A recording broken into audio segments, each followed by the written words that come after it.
So the next panel is going to be, I think, very super interesting. It's called Dev's Discussion, Attack Vector.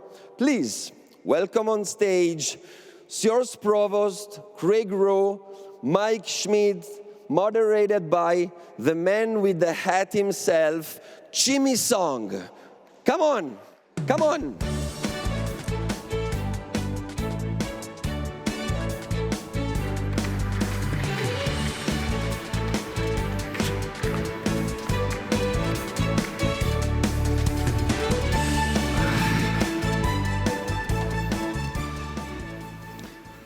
All right, good to see everybody here. It's a little bit, is there an echo? Do you guys hear an echo? Oh, I think we'll be okay.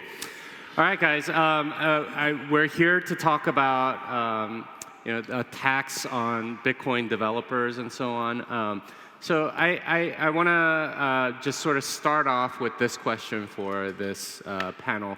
How has the Tornado Cash and Samurai Wallet incidences, as we'll call it, affected your organization or you personally? And we'll start here with Sjors. Well, I was lucky enough not to be arrested or have my own app shut down. But I did go to the trial in Den Bosch, which is a city in the Netherlands, and watched both the hearings and the verdict, which is, I don't know, an interesting experience, let's put it that way. I don't think I'm going to be arrested in the next 10 years for working on Bitcoin Core, but who knows in the long run. And your thoughts, Craig?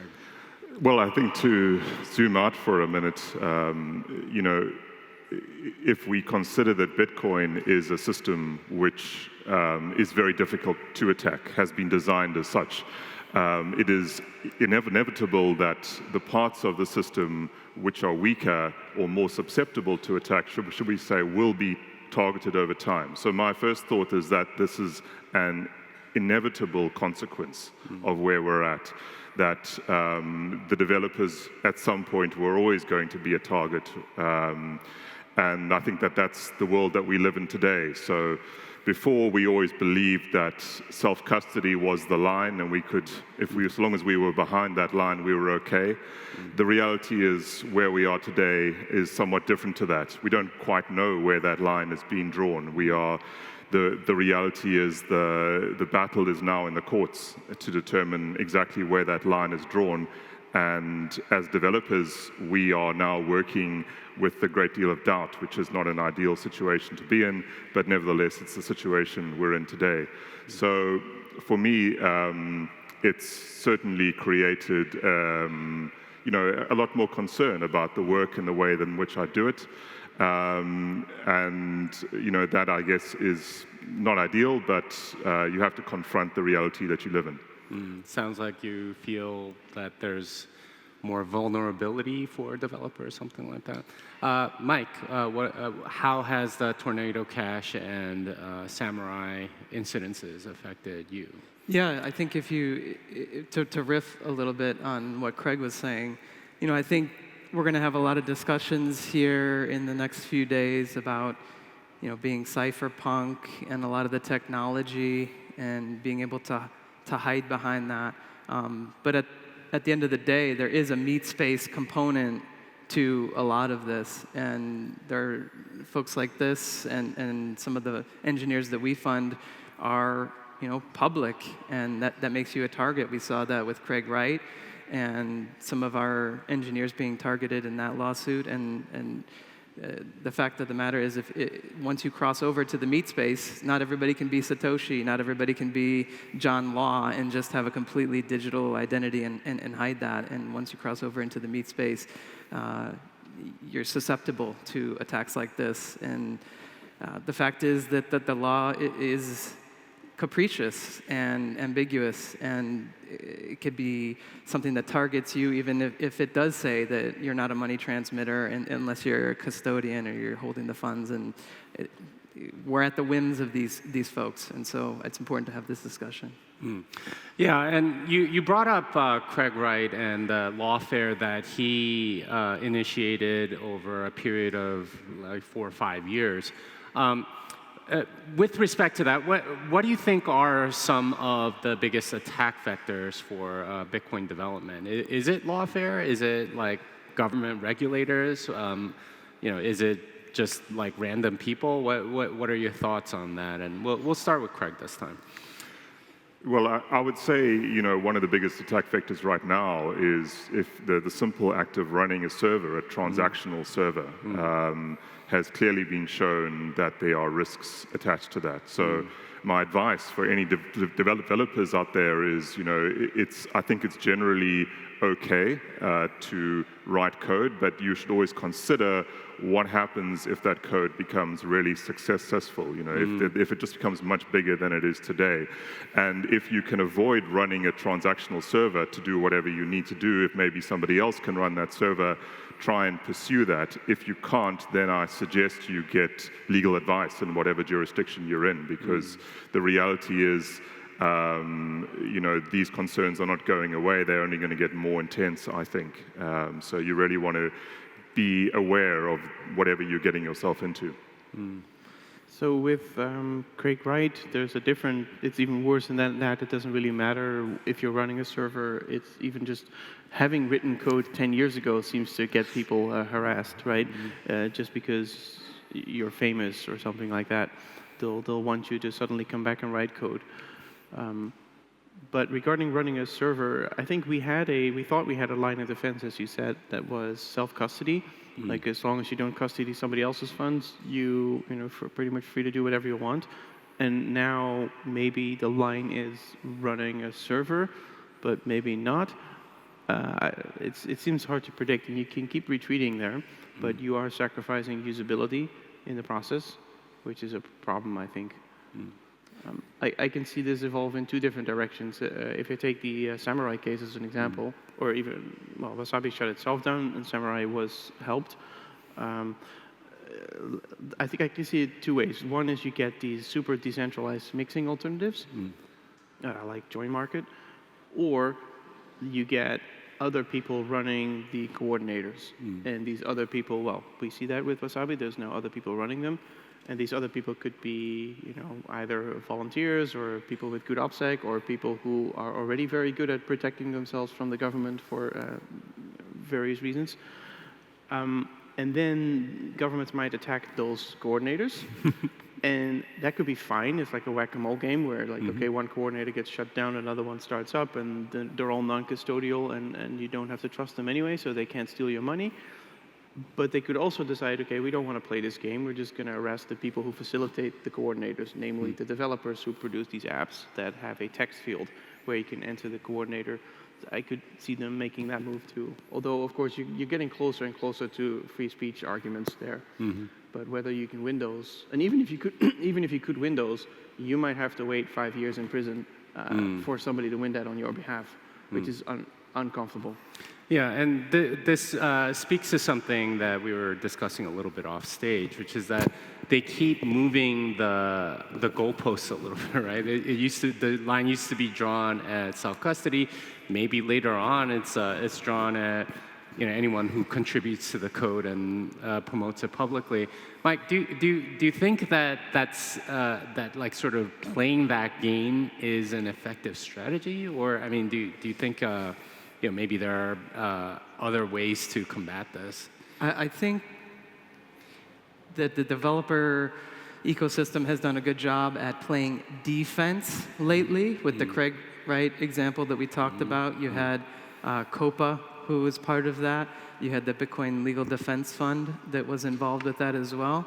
And all of those things kind of feel like defending things that are coming upon us. And I would love to see, and this is the theme is level up here, I would love to see organizations or individuals pushing more of an offensive approach to this as opposed to waiting for things to happen and then reacting. Going on the offense, if someone is attacking privacy from a policy perspective or lawmakers, I feel like we should be going after them. I feel like we should be making proactive regulation to protect developers, as well as some of the good things that we've done on the defensive side. But is law enough to protect us, I guess? Or should we be depending on rule of law to protect Bitcoin? Or is that sort of like a feudal game? What are you guys' thoughts? I think you need two lines of defense here. One is to have the technology that people can use and that is hard to stop. But it is also simply easier if nobody's trying to stop you. So I think it helps to have tools that can withstand an attack from governments, but also to convince them to not attack in the first place. Those goals are a little bit contradictory, though, because there is when you are being attacked, you get evolution and things improve. When you're not attacked, you might start LARPing and you might think you have amazing tools, and then it turns out you don't as soon as somebody does attack them. Yeah, I think the place where they don't conflict is where you focus on the activist causes in the world, and by that I mean the places in the world where there are dictatorial regimes, where you have a need for tools for people who are trying to create social change, where it is obvious to most of the law-abiding, normally thinking people in the world that it would be a good thing to resist, Orwellian kind of rule. That's, I think, the causes that we need to focus on. We need to build tools for those causes, because there are many of them, unfortunately, in this world. Most of the world is not living under a democracy, and those, I think, are the people that we need to focus on. And if we focus on building tools for them, we talk about building tools for them, we create a narrative. And I think the narrative is a part that is not often, the value of it, at least, is not often realized. So it's not really about standing up to, all forms of government. I think that that's not really a message which necessarily, unfortunately perhaps, resonates with everyone. But what does resonate with most people is standing up to obvious abuses of power, and there are many of them in the world. So that's, I think, an area on which to focus our message, because, as I say, the potential for improving the world there is really very great, and in fact much larger than we might think about living in the Western world. And so living in the free world, you should be able to build tools that protect people in the not free world, basically. And that's what we saw going wrong now, because people living in the free world were arrested for building tools that people in the unfree world can use, because they were also used for crime in the free world, basically. So people need to see the bigger picture there, that a little bit of crime in your own country might be an acceptable trade-off for not having totalitarianism on the whole planet. Jimmy, you mentioned, should we or do we have to rely on legal structures to do our work? And I think the cypherpunk answer is no, but there are advantages of being able to win in the meat space. I think it's okay to win in the legal space, and I think Bitcoin's gotten to the point where there's this division of labor, that there are these policy advocates out there who have a background in that, and they don't have a background in C++. And I think it's okay to have those sorts of entities pushing this along, and I think it's okay to cheer for victories there, while also knowing that we can fall back if we need to.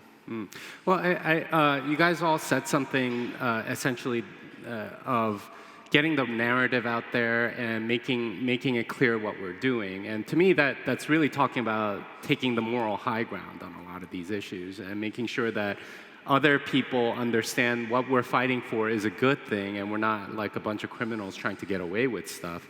How important do you think that is for the perception of Bitcoin? How important do you think that is for protecting developers?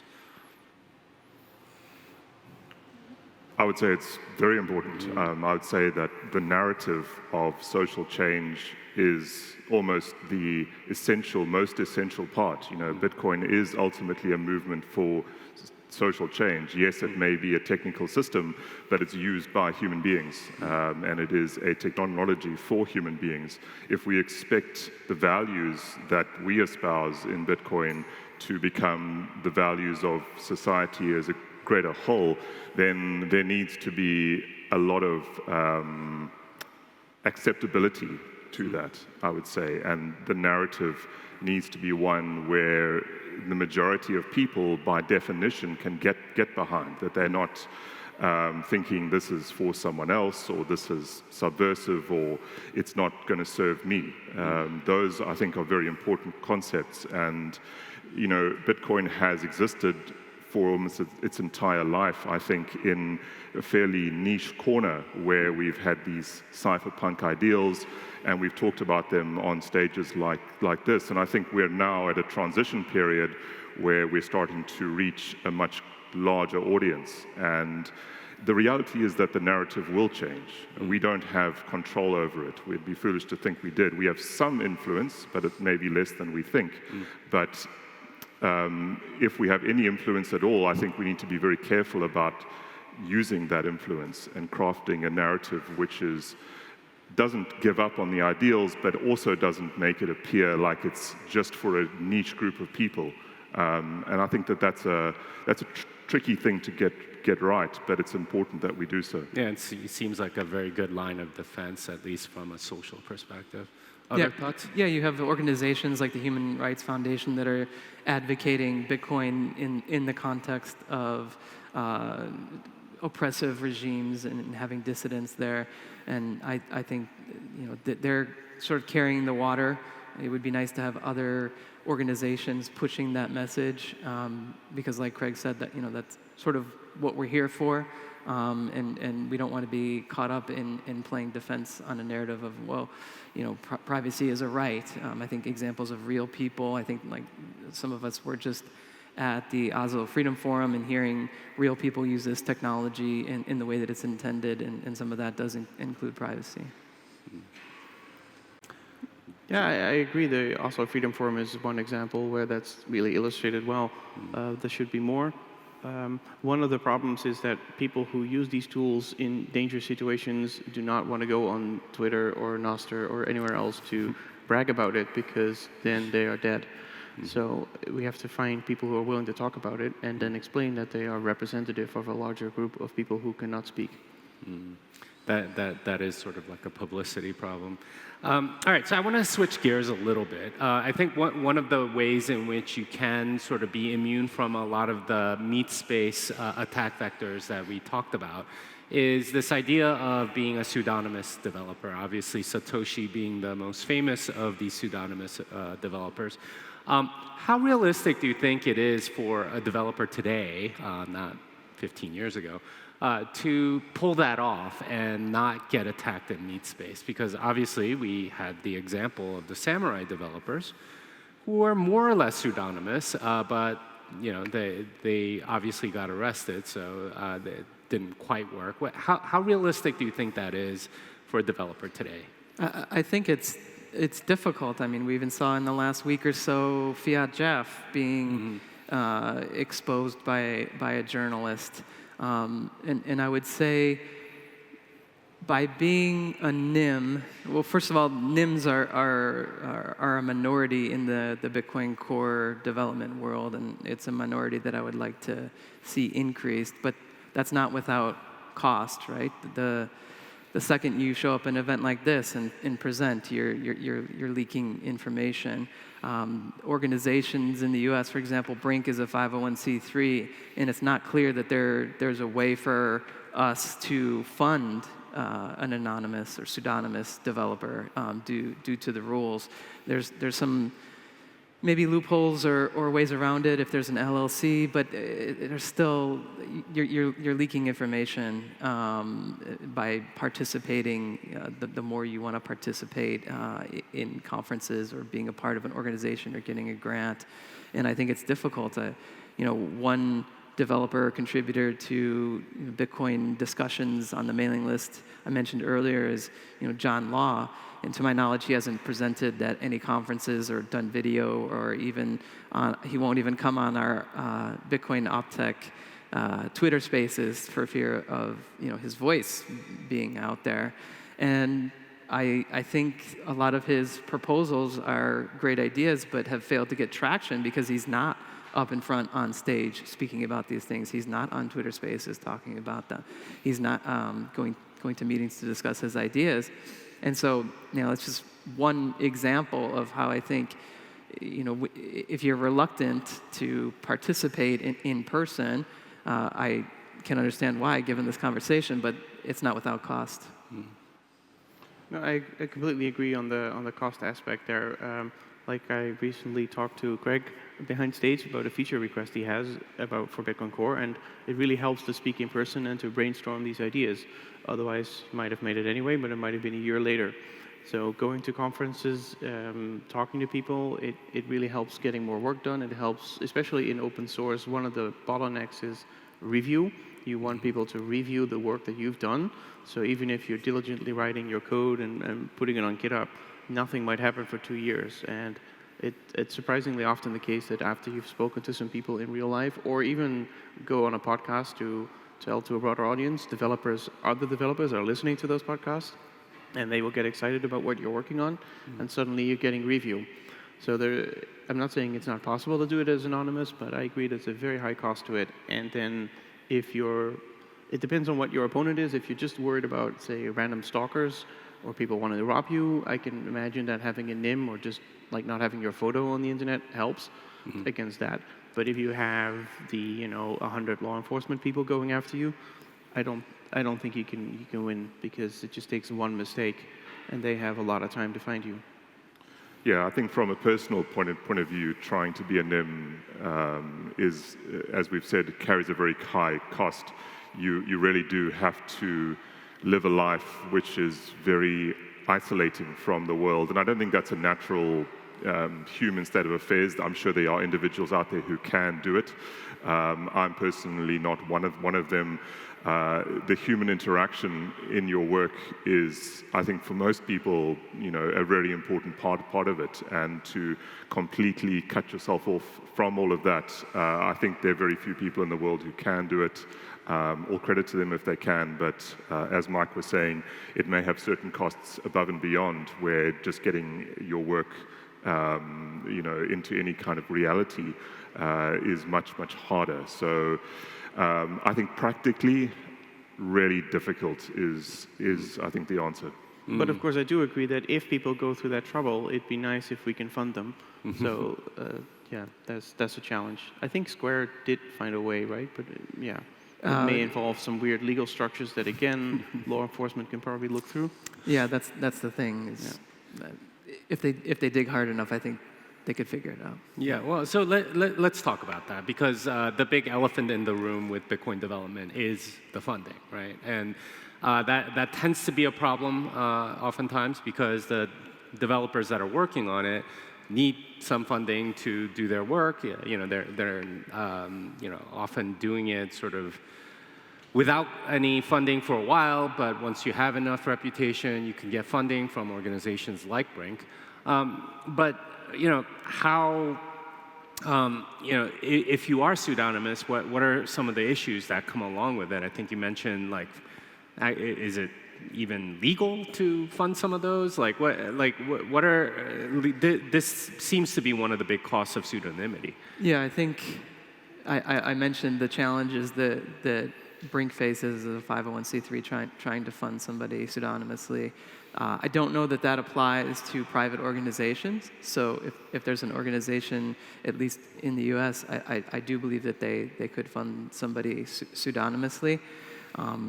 But that brings up this idea of decentralization and applying that throughout the stack of development. And I would love to see more funding organizations like Brink outside of the US. A lot of the funding does come from and permeate from the US, but there's nothing to say that we couldn't do something similar in Europe or in Asia somewhere, which would geographically diversify development hubs, as well as potentially the funding itself and the organizations itself, such that if you have attacks that come from the US or another jurisdiction, that things can continue to move on because it's not centralized there. And for funding, there's also not just the aspect of how to do it legally, but in order to get funding, you need to do some amount of marketing. to put it basically, the more people you know, the more likely it is that people will vouch for you and will actually get you that funding. But the marketing contradicts the privacy side of it.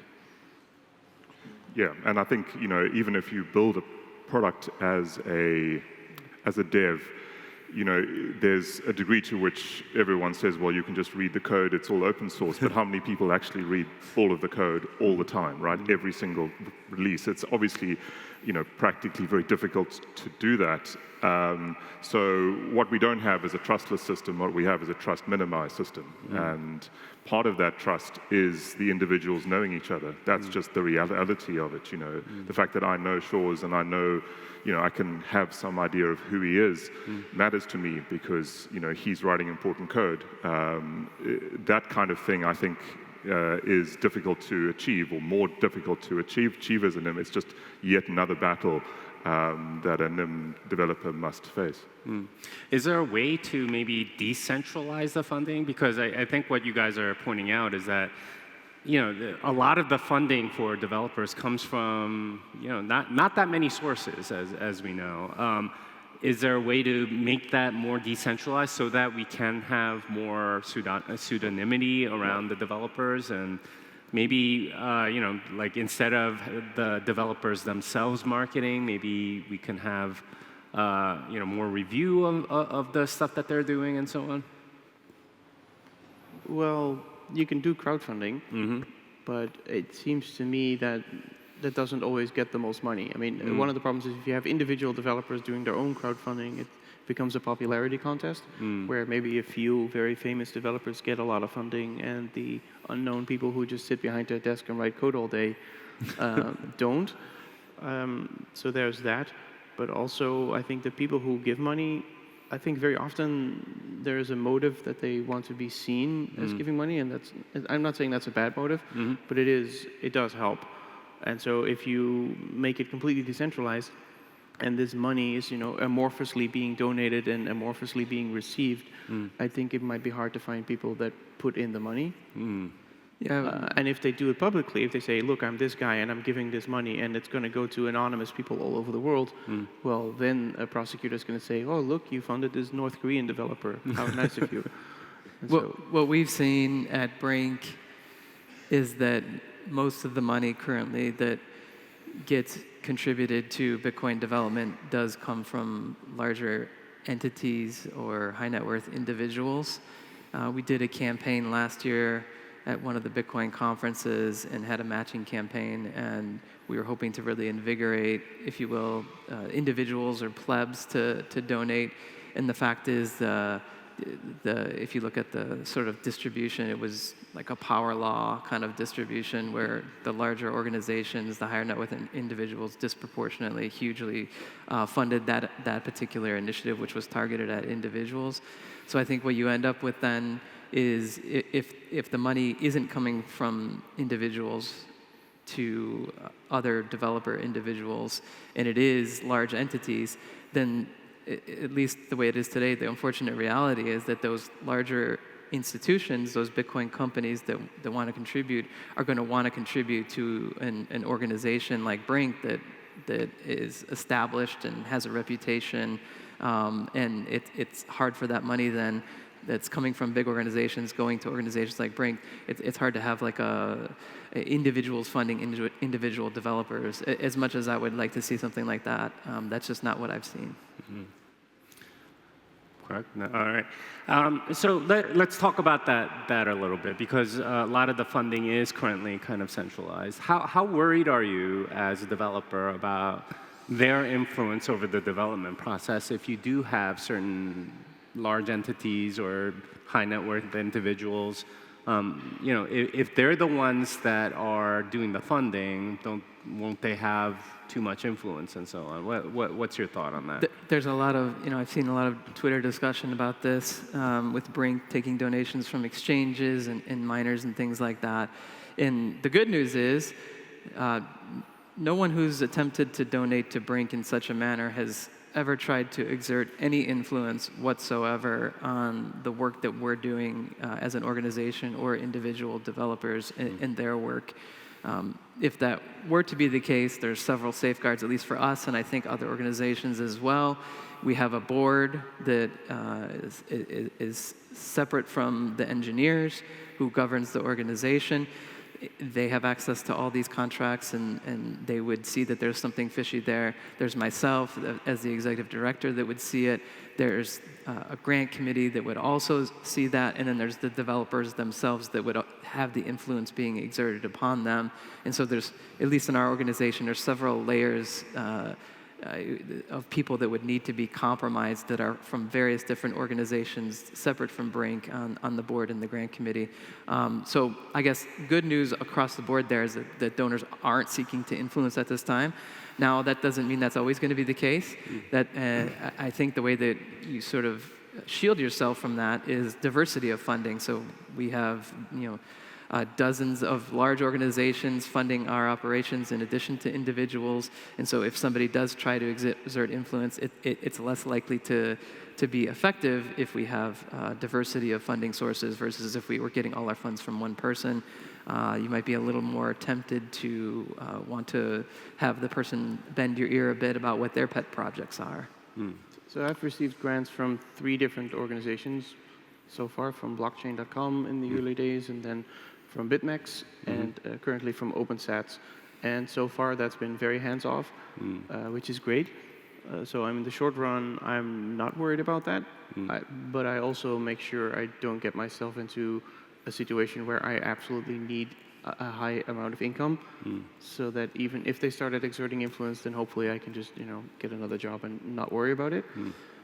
In the long run, I can, whoever pays gets some influence. So I could see in the long run it could become a problem. That might be decades away. But I don't think the answer is to not fund people. So, and another thing I might be worried about in the long run for Bitcoin as a protocol is the Microsoftization of it. Like when you get these massive corporations that start contributing their own developers to a protocol, they might start changing standards, like like changing web standards to introduce all sorts of bad things into it. So I can see that over the very long run deteriorate a protocol by just having very mediocre, very profit-driven people in there. I do think that's a threat to worry about. I just don't think the answer is ossification. Yeah. That's another panel, though.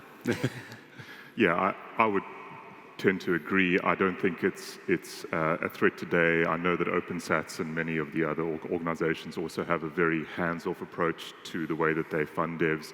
And I think the other thing is we have, as most people in this room probably know, we have a very vigorous level of debate about just about any material change. So I think any kind of adverse change to the network would be discovered quite soon. We have a very conspiratorial mindset, for better or worse. So I don't think it's a major concern today. Certainly something to always watch out for, though, to Sjors' point. It may very well happen in future. The Bitcoin of tomorrow and the community is not going to be the same as it is today. I think we probably do not appreciate the amount of change that is coming over the next few years. And with that change will come a lot of different forces who, for not necessarily nefarious reasons in their own minds, push for certain changes to happen that they believe are best. And holding true to the ideals of Bitcoin, permissionless self-custody, I think will be very important in those coming years. So it might not be a concern today, but it's very much something to always have front of mind whenever looking at any proposed change or any proposal of that kind. All right, so we don't have that much time left, but as sort of like a final thought, what are you willing to give up to have less, development attack vectors? I mean, we're all engineers here. We know that you can't just sort of get everything for free. You have to trade off against something else. So some of the things I can think of are, maybe giving up a little bit of the cypherpunk ethic, or maybe giving up some of the, desire for not getting into marketing, for example, and having more developers market or something like that. What do you think is sort of the right trade-off so that we don't have as many of these attack vectors, particularly from governments, regulators, and maybe even donors? So do you mean individual trade-offs or collective trade-offs? Both. Okay. Well, individually, I mean, I think it could make sense to work independently and get sponsored by something like a Brink or an OpenSats versus working for a large corporation because you have a little bit more autonomy. But I don't know if there's a sacrifice because that's kind of my work style. So I'm not sure. Okay. Yeah, I think, to your point, is, a lot of the cypherpunk ideals, and maybe actually not really cypherpunk ideals, but more the kind of Bitcoin community, there is an extreme edge of it, which is around we don't need any government or, these kind of ideas. Now, how practical are those? Are we likely to be living in a world tomorrow without the kind of institutions that we have built up over such a long period of time? I don't think it's very practical. Regardless of what I might think of it, yes or no, I don't think it's very practical. I think we have to be practical about the way it's going forward. I think we have to accept that this idea that Bitcoin is largely an idea to its peers whose time has come, and therefore we're going to have a lot of people coming into it who are not going to have these kind of more extreme ideas. And we can choose to welcome them or not. I think they're coming anyway. So what I would learn from that or understand from that is the idea of needing to be more tolerant of people with different points of view. And I think that that's what we have to give up. If that is truly giving up, it's arguable. But I think, in order to understand that there are many people who are coming to use this tool for whatever reason, and I think the idea of Bitcoin being permissionless is an important ideal that we need to retain, in the sense that we need to accept that people will use it for different reasons. And they might not be the reasons that we use it or have believed in it, but we have to nevertheless accept that they will come and use it for those reasons, and they should be able to use it. It's a tool, it's a permissionless tool, and I think that's the ideal to hold on to. So it's around not being too dogmatic about certain concepts and always analyzing, do we really need to hold on to this particular idea? Because so long as the key ideals that we can't give up, again, self-custody, permissionless, those are the key ideals. So long as we don't give those up, I think we can give up quite a lot of the kind of extra auxiliary stuff that has been part and parcel of the Bitcoin community for many, many years. And in doing so, I think we have a more inclusive community, which is much broader in scope. And as I say, I think it's coming regardless of whether we like it or not. We just have to determine how we want to react to that. I am not a Bitcoin developer myself. My role in the ecosystem and with regards to Brink is to try to take as many concerns off the developer's plate as possible, whether that is marketing or PR, whether that's fundraising or finding funds or being able to do their work and then being able to elevate that to others. So my hope would be that we don't distract developers with any of this, and that they're able to continue to focus on their important work, and that there's other entities or people who are the ones who can be the conduit between the developers and the broader ecosystem, so that the developers can focus on their important work. I think that's a great note to maybe end on, is that it's not all about just the developers, right? There are lots of other people that are needed in this community to help with the attack vectors that are going against the developers right now. We need lawyers, we need accountants, we need marketers, we need all kinds of people, and many of you are probably some of those people, and we'd like your help to help the developers not be so vulnerable to the arbitrary dictates of various regulators, various governments, and so on. But yeah, let's give our panelists a round of applause. Exit this way.